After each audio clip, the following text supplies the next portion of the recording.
Hello, everyone. Good evening. Thank you so much for joining us. I know we'll be having some people log on as we continue, but I wanted to go ahead and get started for the evening. As you'll see on the screen, we had a fun little activity for you to share some of the things you most value about UVA.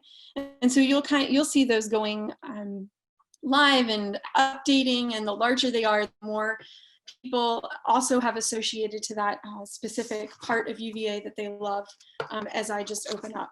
Good evening. My name is Maggie Chopade. I am the Senior Associate Director for the UVA Clubs and Global Engagement in the Office of Advancement. Before we get started with tonight's program, I just wanted to share some quick housekeeping items and instructions. Just so you know, this program will be shared on the UVA Club's webpage at the end of the event, and this means we will be recording, and so the University of Virginia has the right to use your voice or likeness and any depiction of these events, and as well as including sharing this on social media. We would love to know who's in the audience tonight, so if you wouldn't mind, please share your name, your UVA affiliation, if you're a parent, a student, an alum, in our little chat box. That way we can know you're here. We will also have an opportunity for live Q&A with our panelists halfway through the evening. So please stay up to date on that. And we will have two different availabilities in order to do that and participate. We will have a Q&A box, which you should be able to see on your screen, where you can type in your answer. You can also raise your hand, which will mean we will call on you to ask your question live to the panelists. So as we get started, I would like to welcome you once again and give you an introduction to one of our first panelists, which is our Vice Provost, Steve Mull. Steve has been the Vice Provost for Global Affairs at the University of Virginia. In this role, his primary lead is on global relations at the university, responsible for developing a strategic vision, designing outreach, and overseeing international activities. Steve's responsibility for overseeing institutional development of global partnerships and developing a wide array of services, programs, experiences, and strategic partnerships that promote global imagination within the university community. Steve joined the university in August of 2018 after a 36-year career in the U.S. Foreign Service, which included serving as acting Undersecretary for Political Affairs, implementation of the Iran nuclear deal, and service as ambassador to Poland and Lithuania. So without further ado, I turn over the program to Vice Provost and Ambassador Steve Mull. Thank you very much, Maggie, and good evening to all of our friends in China. It's so nice to be with all of you. Thanks so much. I'm sure it's been a very long, tiring week for all of you. And so thank you for choosing to end it with us. I'm sure I had the chance to meet many of you when I had the great opportunity to visit China last November for a couple of weeks. I was in Beijing, Shanghai, and Hong Kong, and had a chance to meet with the leadership and many of the members of the UVA clubs in all three places. And I have to tell you, of my almost 2 years here at the university now, that trip was the highlight of my time here at UVA. It filled me with so much enthusiasm and excitement that our little university here in Charlottesville could be so well connected and so well represented in China, one of the great powers of the world, through all of you. So it's such a pleasure to be able to spend time with you. I always look forward to spending time with our community in China. As many of you know, and as many of you taught me when I traveled there, UVA has quite a long history in China. As many of you, I hope, know, the very first international student to graduate from the University of Virginia back in 1900, 120 years ago, was Yan Huijing, also known as W.W. Yen, who, after graduating in 1900, went on to a great diplomatic and political career, serving as ambassador of China to the Soviet Union, to the League of Nations, and then going on to serve as premier 5 times of China. And we were very proud a few years ago to name one of our largest residence halls in the International Residential College after WW Yen Hall. So that's the only building named after an international student here at all of UVA. I think it's a fitting symbol of the relationship that we've had. So we've come a long way in the 120 years since WW Yen graduated from here. For the past couple of years, we average about 1,200 Chinese students here at UVA, a third of which are undergraduate and 2/3 of which are graduate students. And they are our largest single component of international students here at UVA. It's a thriving, active, and a very talented community that we're so proud to have part of as part of our UVA family. And they leave here to go back, many of them, to China to keep the UVA spirit alive, as all of you do. So we're so proud about our association. A few years ago, many of you know, we decided to take another step to indicate our commitment to the relationship with China by opening the UVA office in Shanghai, headed by Justin Ojak, who I think is on the call with us today. It was really such a great time watching Justin at work in China. He speaks Chinese fluently. He is one of UVA's leading experts on Chinese culture, Chinese language, Chinese everything, and is such an incredible asset for us there in China. And I hope many of you have had the chance to visit this extraordinary office he's created in Shanghai. I felt like I was back on grounds when I was visiting with him there. It's a beautiful office, and I hope many of you have a chance to see it. This is a challenging time in U.S.-Chinese relations. Many people talk, and many of you asked questions, and I think we'll be getting into this today. Are we entering into a Cold War between the U.S. and China? And we have some really well-informed experts in my fellow panelists to talk about those questions. Brantly Womack is one of the university's most distinguished professors. He's the holder of the C.K. Yen Chair here at the university. He's a professor, the professor of foreign affairs, and he is our leading expert on all things China. I think he's well known to many of you, and we're so privileged to have him with us today. We also have a very distinguished graduate of the college from 1983, Handel Lee, who today is the international partner at Kingwood Mallesons, one of the leading international law firms in the United States. He is one of the American legal community's leading experts on project finance and on energy issues. He is a huge supporter of UVA. I personally was a great beneficiary of his hospitality when he hosted me at this fantastic restaurant in Beijing, right outside the Forbidden City, back in November.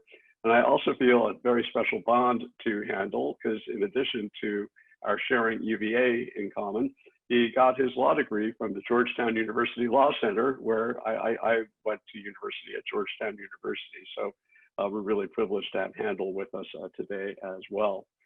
I look forward to talking with both Brantly and with Handel about their perspectives on the broader U.S.-China relationship these days. But before we do, I want to say a few additional words about how we are preparing the University of Virginia for the fall. All of you in China, as we hear, have been experiencing one of the most serious challenges, I think, in all of our collective lifetimes in responding to the COVID-19 pandemic, which continues to follow an uncertain trajectory, a very serious and threatening trajectory. And as it has in China, the pandemic has had an enormous impact on higher education here in the United States, including at the University of Virginia.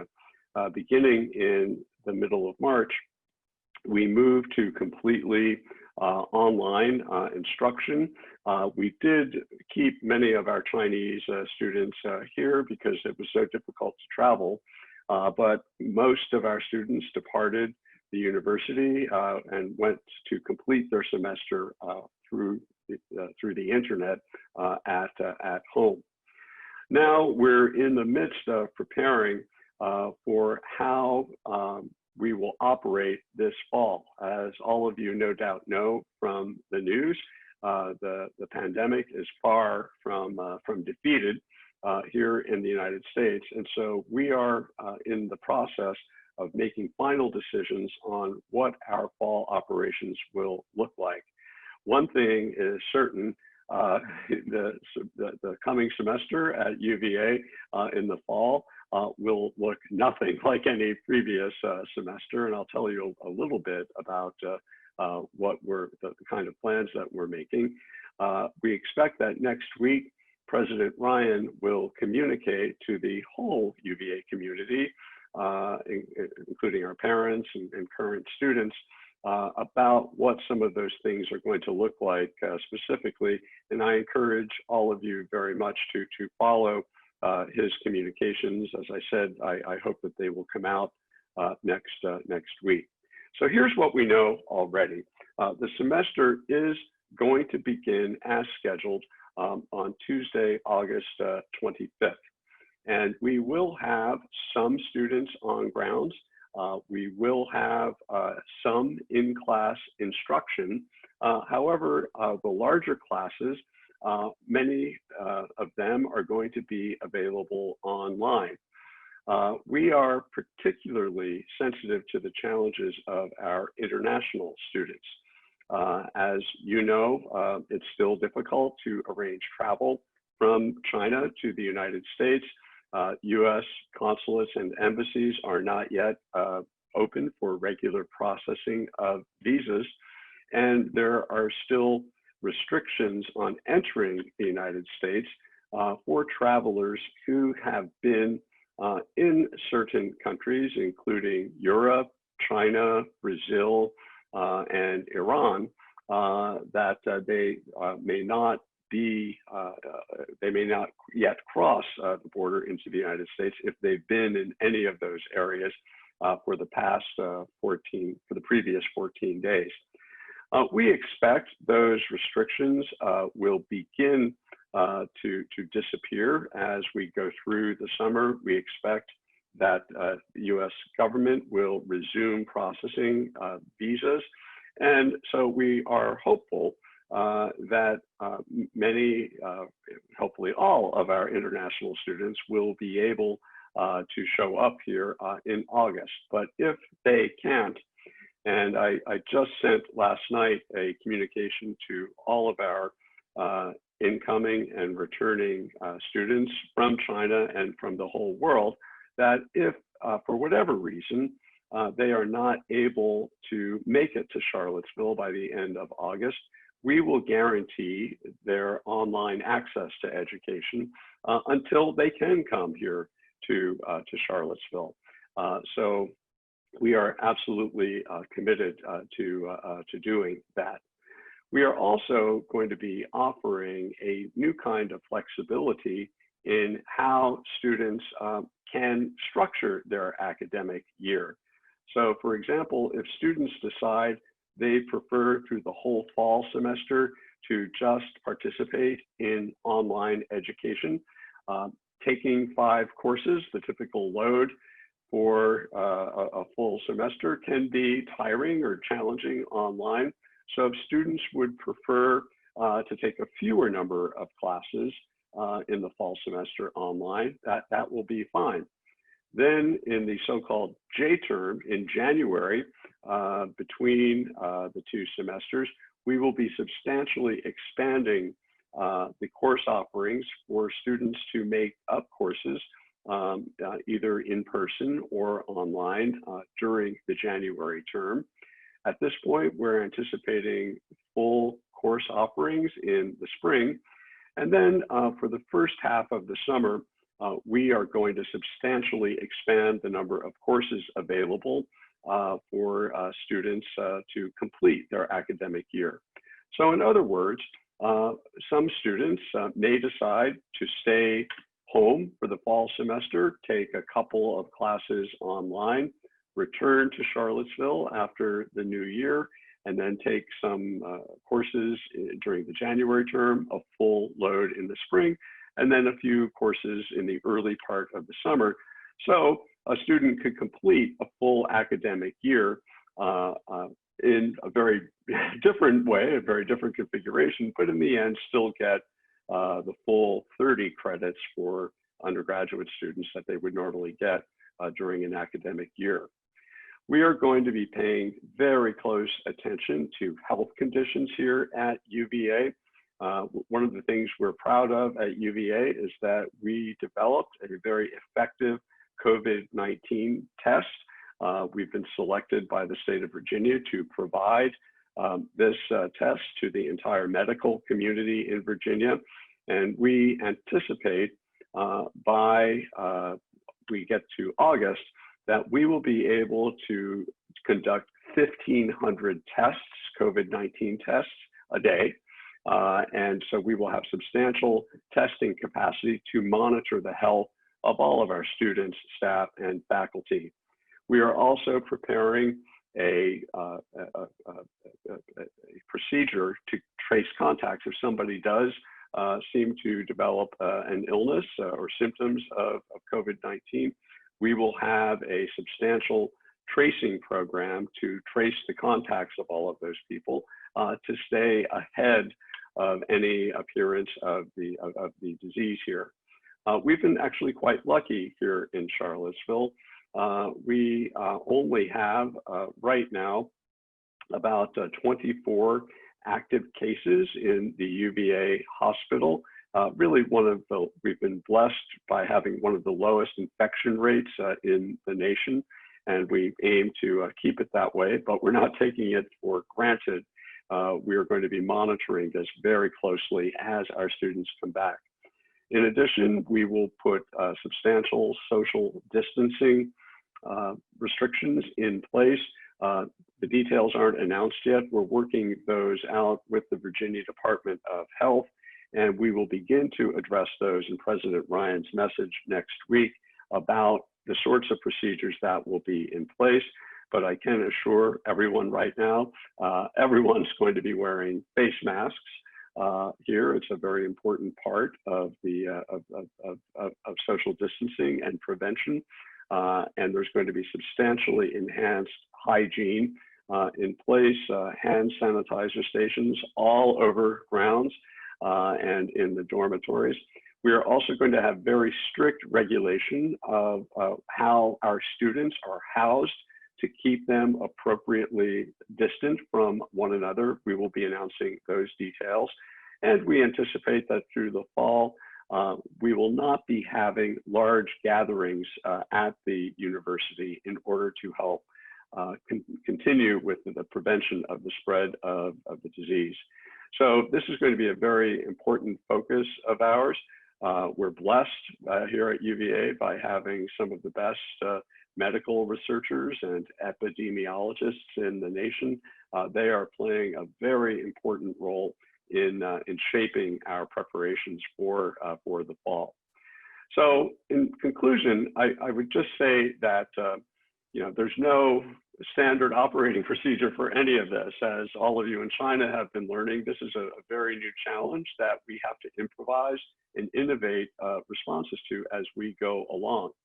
And while the semester at UVA this fall is going to be very different from what's ever existed before, a lot of things aren't going to change, and that's the very high quality of a UVA education, the absolute dedication of our faculty and staff to our students to support them.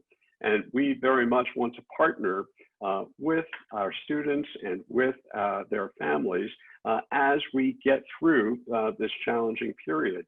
And so, as I said in my letter to all of the international students last night, If you have any concern, any problem, any question, we want to know about it immediately. And I provided the email address for those questions and concerns. Please write to us early and often. We want to work very much with you to address whatever concerns you have.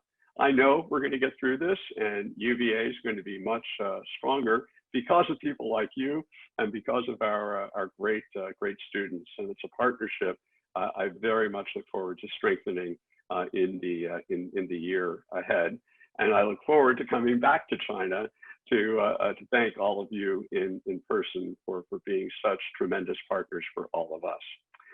So now I'd like to give the floor to Brantly and Handel to share their observations on what the U.S.-China relationship looks like right now and what it could mean for U.S.-China education exchange. Before I turn it over to them, though, I do want to say that I spent 36 years, as Maggie mentioned, in the U.S. Foreign Service. And one of the lessons I took away from my career in diplomacy is that when governments mess things up and don't do a very good job of conducting their relations and our tensions, it falls to people like us in the higher education community to strengthen the ties between our nations. And so, obviously, what governments do is important, but what's really important to us here at UVA is to work through our whole UVA family to keep the U.S.-China relationship on track and mutually reinforcing and promoting mutual understanding. And all of you are going to be great ambassadors for UVA. And I look forward to being a great ambassador for you all here and for your interests and concerns here at the university. So let's be in touch. So Brantly, if I could turn to you to hear your perspective on what's happening in the U.S.-China relations, and then we'll turn to Handel for his unique perspective, and then I want to make sure that we get to some questions from all of you to have a dialogue with all of you. So Brantly, over to you. Thank you very much, Steve. And let me just underline your point that our mission at UVA as part of a general global academic mission is to maintain better relationships, to further global understanding. Think of the universal in universities. That's what we're about. And personally, that's meant strong ties to China. Last year at this time, I took the picture that's my background, which is Tianjin on the border of Jilin province and North Korea. And I wish I were there today. I wish that type of travel was possible. And the fact that it's not is one of the things that really affects the US-China relationship and our current outlook toward that relationship. Because for the last 6 months, we've been in this period of extreme caution because of the pandemic. And then that's been amplifying a caution, a building caution in especially US attitudes toward China, but also in response, China's attitudes toward the US. So we have this situation of caution amplifying caution. And at least the pandemic caution is going to diminish as we get better handles on it, as we get vaccines, et cetera. I think we entered this period of caution. When we leave, it won't be extreme, but it'll be more cautious than it was before. And I think that we can say the same about US-China relations. I don't think that we're on a trajectory that's going to get worse and worse, but we're on a trajectory where the amount of caution, the amount of attention to resilience in the relationship rather than simply making a step forward. Instead of getting the deal, it's how secure is the relationship? How well protected in the relationship are both countries and the participants within both countries? When the Chinese company Huawei thinks about its production line, We'll have to think about, well, how vulnerable are they to the loss of American components in their production? When they think about their market, they have to think about how vulnerable is that. So you have something that's not just a caution in the grand US-China government-to-government relationship, something that's affecting everything. How far will that go? Well, just like with the pandemic, it's a mistake to think that that panic lasts forever or only gets worse.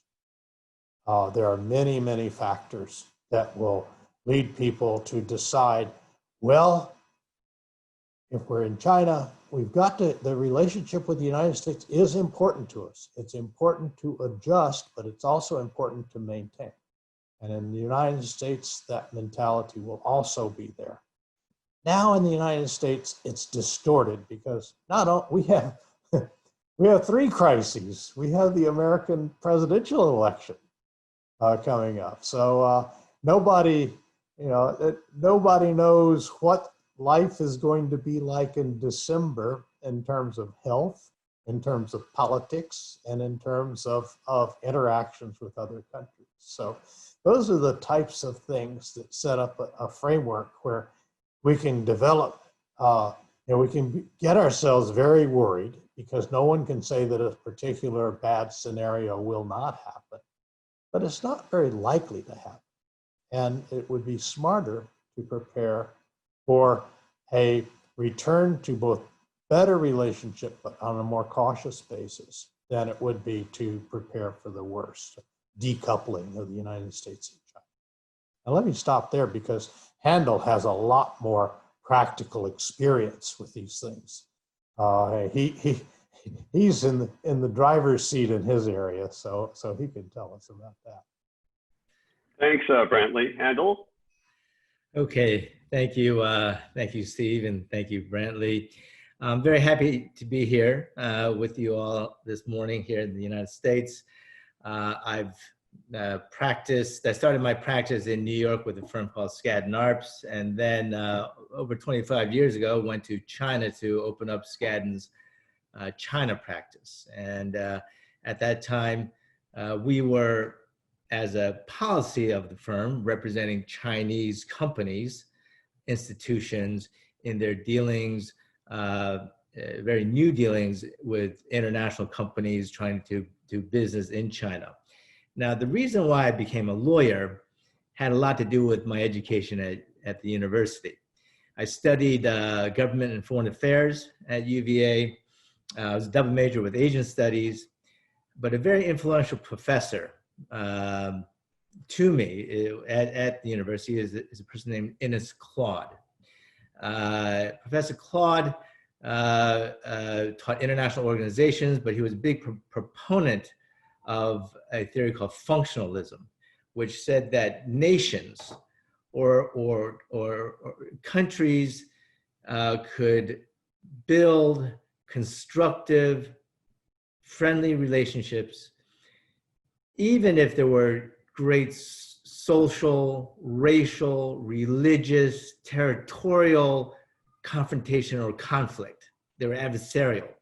But through working together through non-political channels, culture, sports, education, health, and trade, economic relations, that the most controversial and contentious frictions would be diluted. And then countries and nations could then have very constructive and engaged full relationships, the countries and the people of the various countries.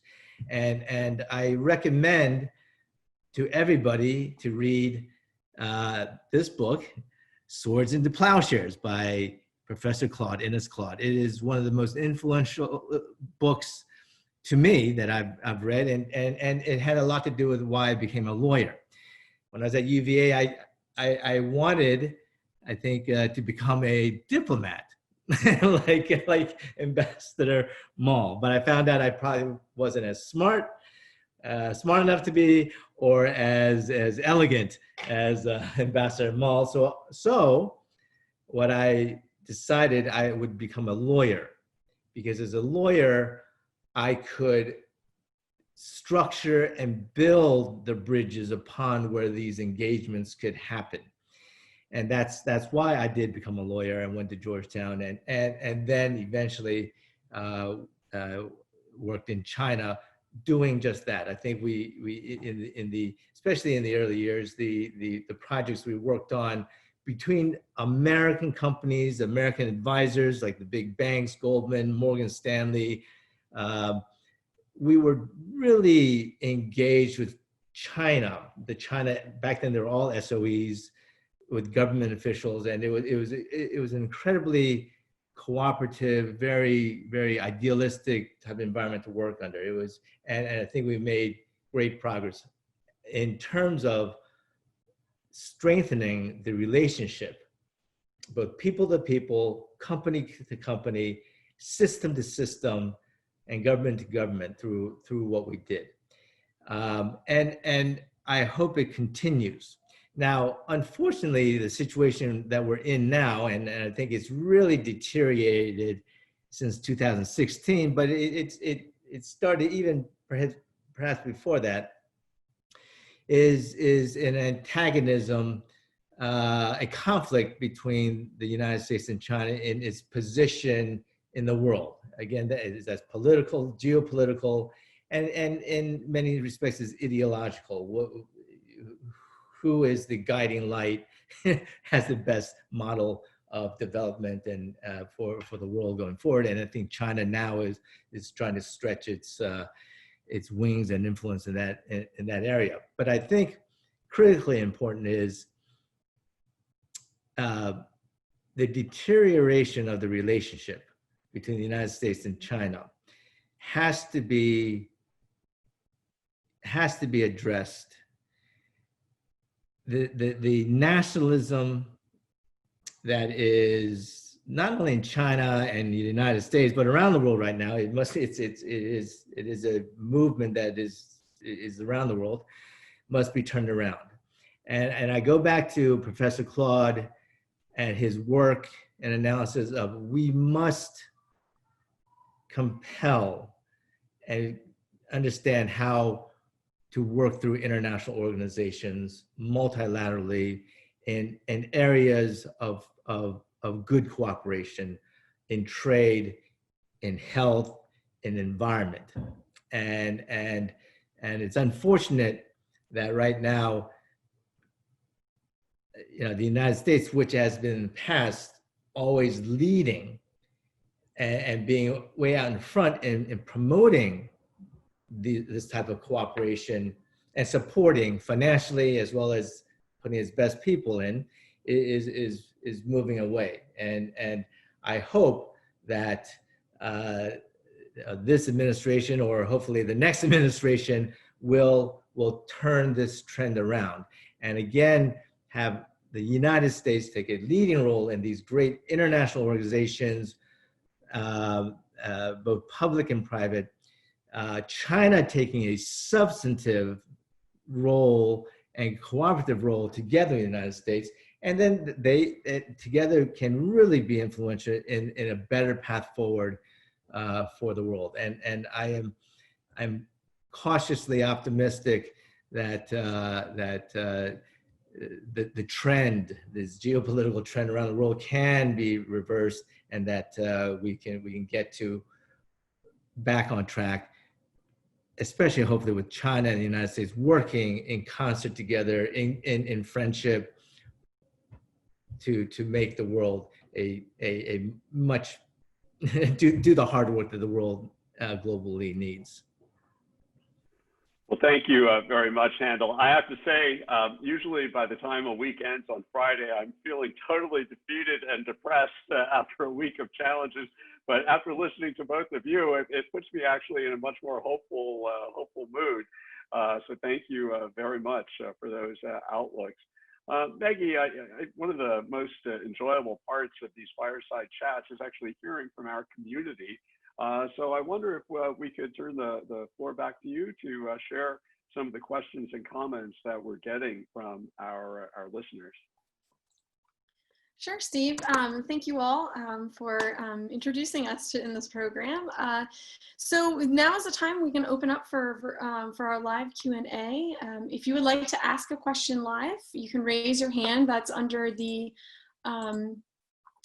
participant screen, or it should be down below. You can raise your hand to ask your question live. We also have the Q&A box. Please feel free to put in your questions there. So we have a first person who has raised their hand who would like to speak. Jiale, would you like to, I'm going to allow your microphone to speak. Would you like to ask your question?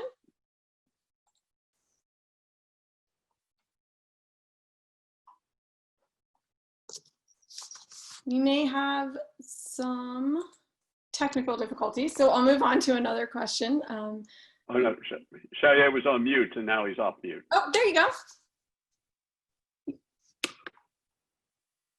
Are you there?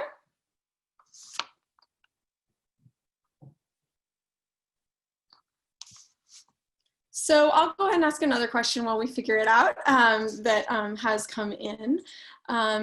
So one question was, to what extent might the changes and the updates in the China-American relations have on the impacts on the studies for international students in the US as a whole? Well, I'll be happy to take a first answer at that.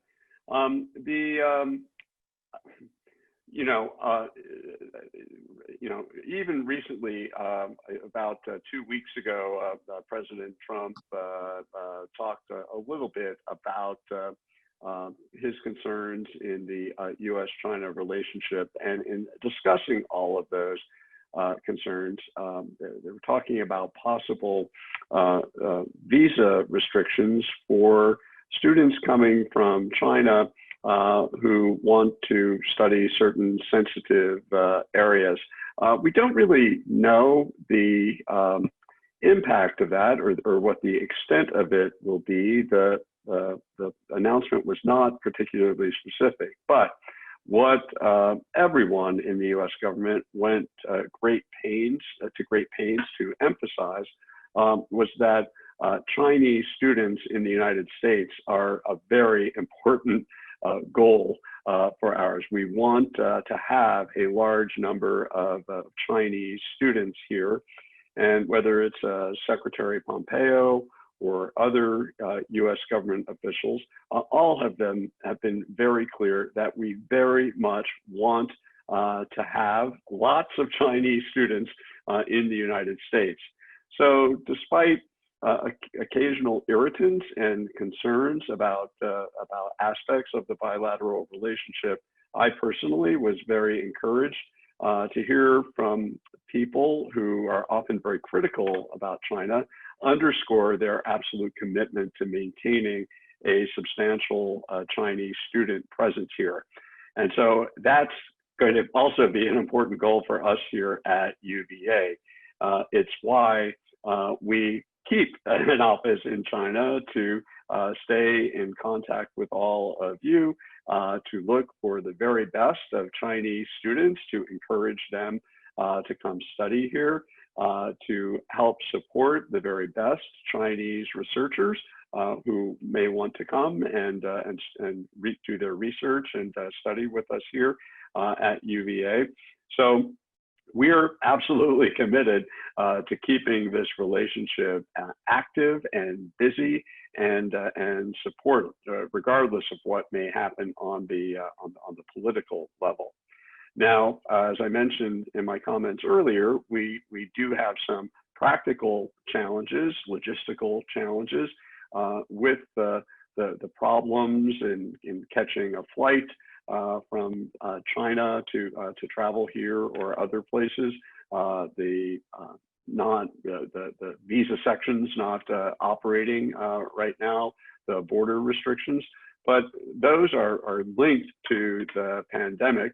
And I'm absolutely confident that over time, those temporary difficulties are going to disappear.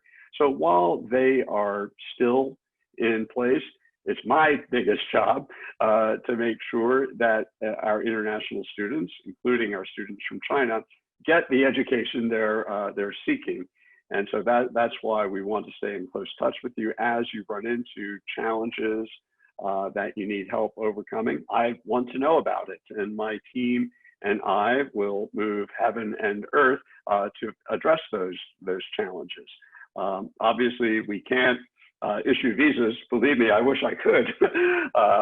We can't do that. And so until visas are being issued, we will use lots of imagination and flexibility to work around these problems. And I really think they're quite temporary. I just saw yesterday, US passport offices are now beginning to open up again and process passport applications. Based on my own experience in government, I think that means visa operations are not at all far behind. Brantly or Handel, any other comments you might have to that?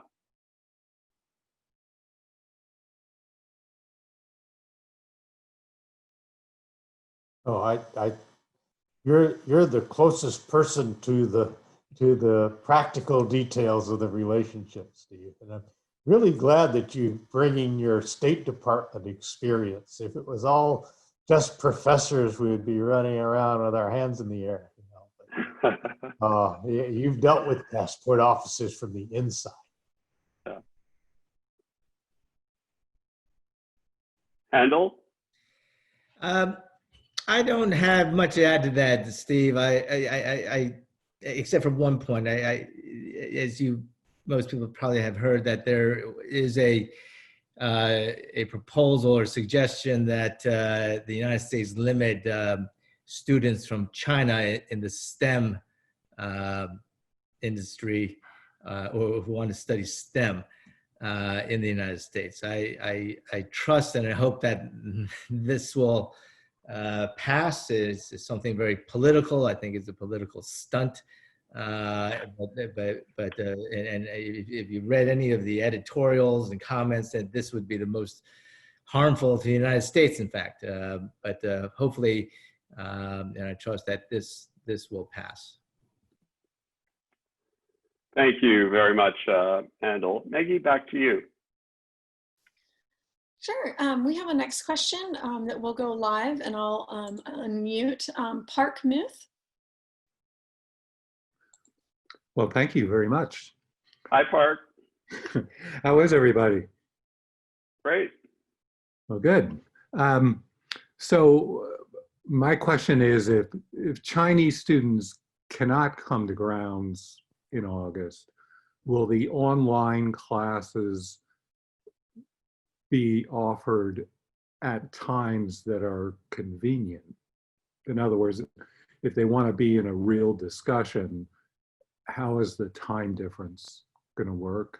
And second question is, will UVA limit the number of students who say they'd rather do a gap year or rather not come in the fall because they can't?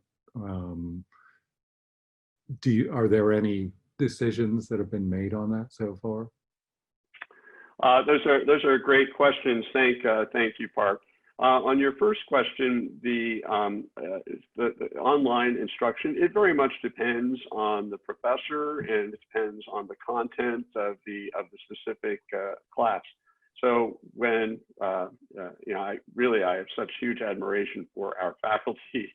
When we made this decision in the middle of March to move to completely online instruction, we gave the faculty who were teaching, it was more than 4,000 classes, only 10 days to make the transition from having an in-person class to doing it fully online. And it was an extraordinary achievement that our faculty pulled off in managing to do this, I think, relatively smoothly and creatively. We didn't do it perfectly.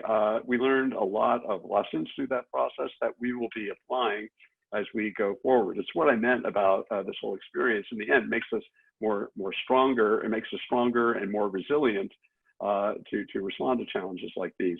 So some classes in which individual exchange and discussion are integral to teaching the material.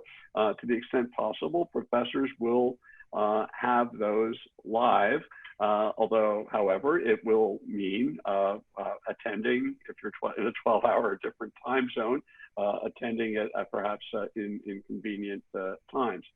Other classes lend themselves more. They call it asynchronous learning, where it's a lecture that you can watch anytime at a time that's convenient for you. So working with each of the individual professors,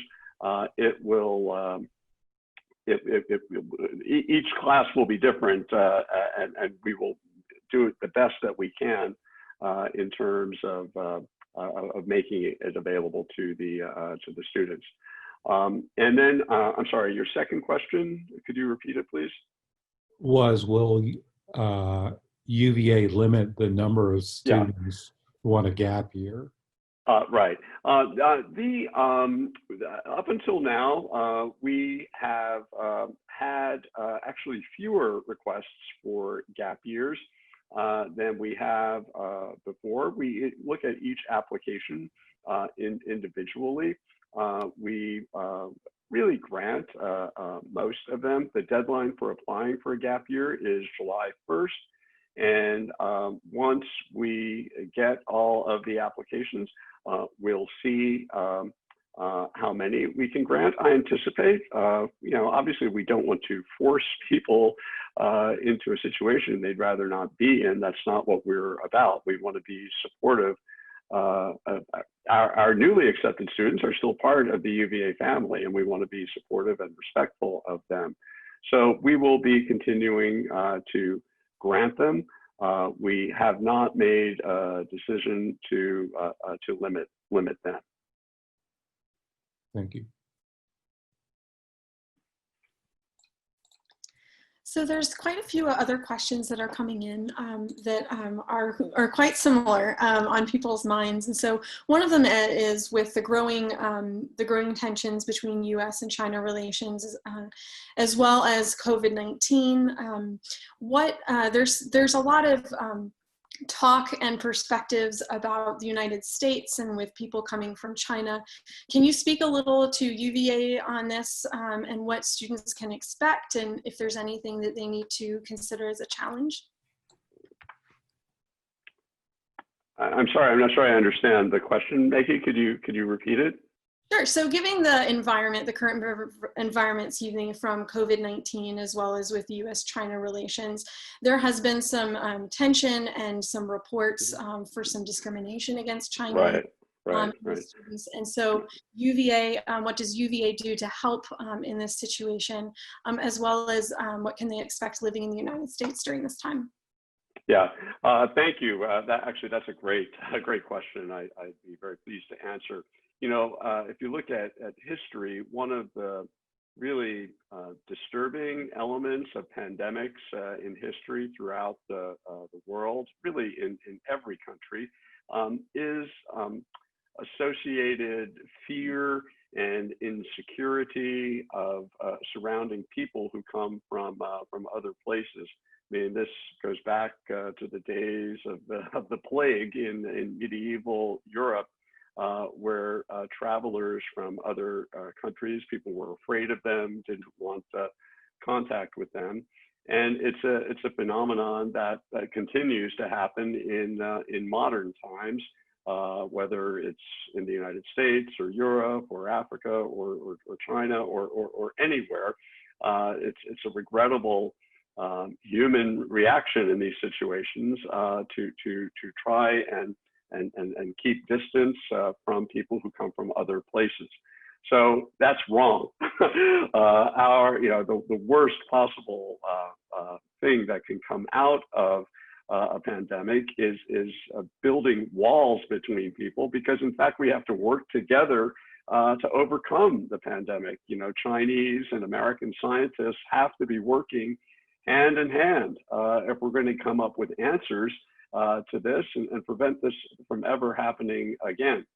So we here at UVA are acutely sensitive to any suggestion that people coming from other countries, whether it's from Africa, from Asia, from Europe, are a risk for us. And so when President Jim Ryan had the very first town hall meeting for the entire university community, after we began online training, the very first thing he said was that there is no room here at UVA for stigmatization or resentment or fear for students coming from Asia or from any place, and that we will not stand for it. And to the extent that we have heard about questions about discrimination or comments, university directed against our Asian students, the university administration has responded very quickly and decisively to support those students, to investigate charges. Fortunately, there have been very, very few of them, but when we've had them, we've acted very quickly to correct them. And it's a message that our leadership continues to stress. Students from China and all of Asia are very welcome here. We want you here, and we can't be a global university without you here. So I just want to assure anyone coming from China, they will find themselves in a warmly welcoming and hospitable environment here at UVA.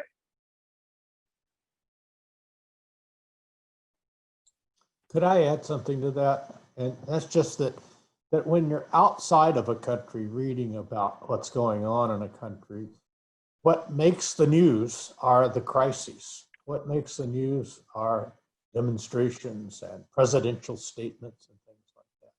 But the big word on that word thing about UVA was community. And all of the alumni that are listening, I'm sure, will recall very warmly the sense of community at UVA. And that not only will continue, but that in a sense is strengthened by this particular crisis.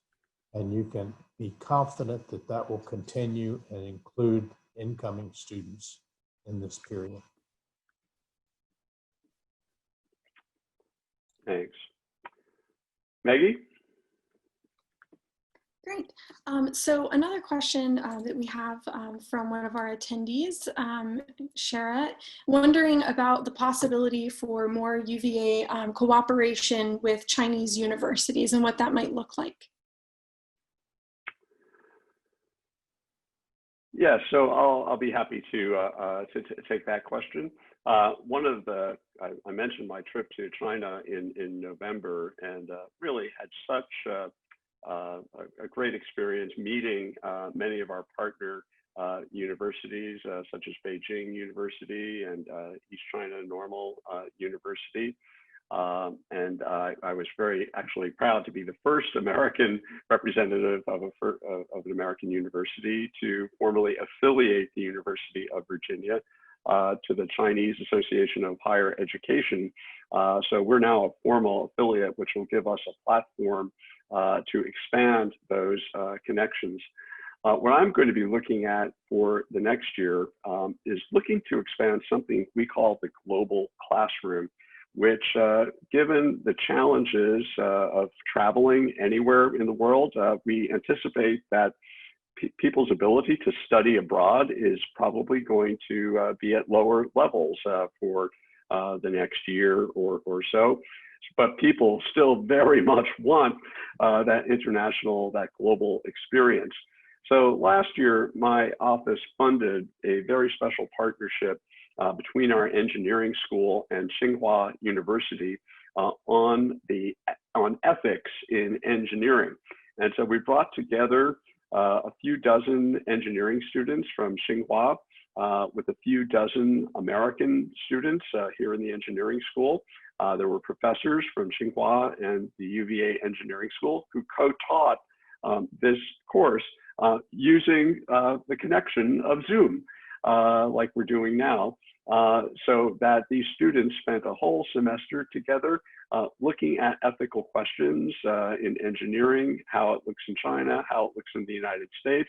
And these students collaborated together on how cities can make themselves smart.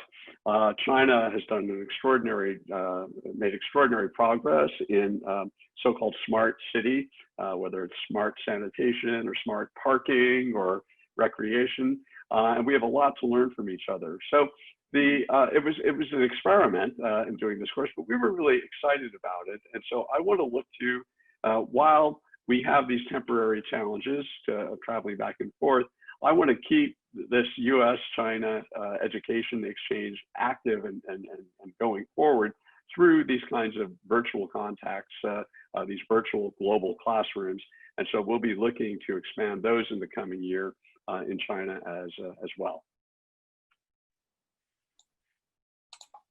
Great. Brantly, did you want to say? I saw you. Just to add that one bright spot in the last semester's experience has been that every faculty member at UVA has learned how to deal with remote teaching situations. Even technological slow movers like myself have taught classes online now.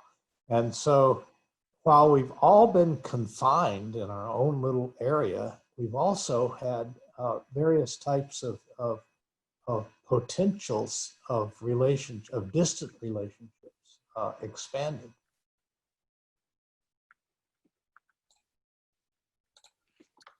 Thanks, Brantly. So another question we have is kind of a twofold question, but they do go hand in hand with conditions continuing. If conditions continue to escalate between the Chinese and U.S. relations, this talk of a decoupling of deep and complex business systems has come up. That have been building over decades. What could this possibly look like, and how can that affect students who are going to be graduating and moving into the industries? Handel. Okay, well, let me give you a couple of thoughts on that. There is a lot of discussion and fear in regard to the decoupling of the relationship, but importantly, the economic relationship between China and the United States. So I'll talk about that on the business and economic side. There is among leading businesses, both in China and the United States, to look at diversification. If you're looking at polls, and very in-depth polls by the U.S.-China Business Council, the National Committee, the China Chamber of Commerce, by a large majority, U.S. companies say they cannot decouple. The nature of global supply chains, the infrastructure required, the inventories, how they're run. You cannot just pick up and relocate back to the United States production. And as Maggie said, or the question said, these not only relationships, but the infrastructure of global supply chains took decades to put together.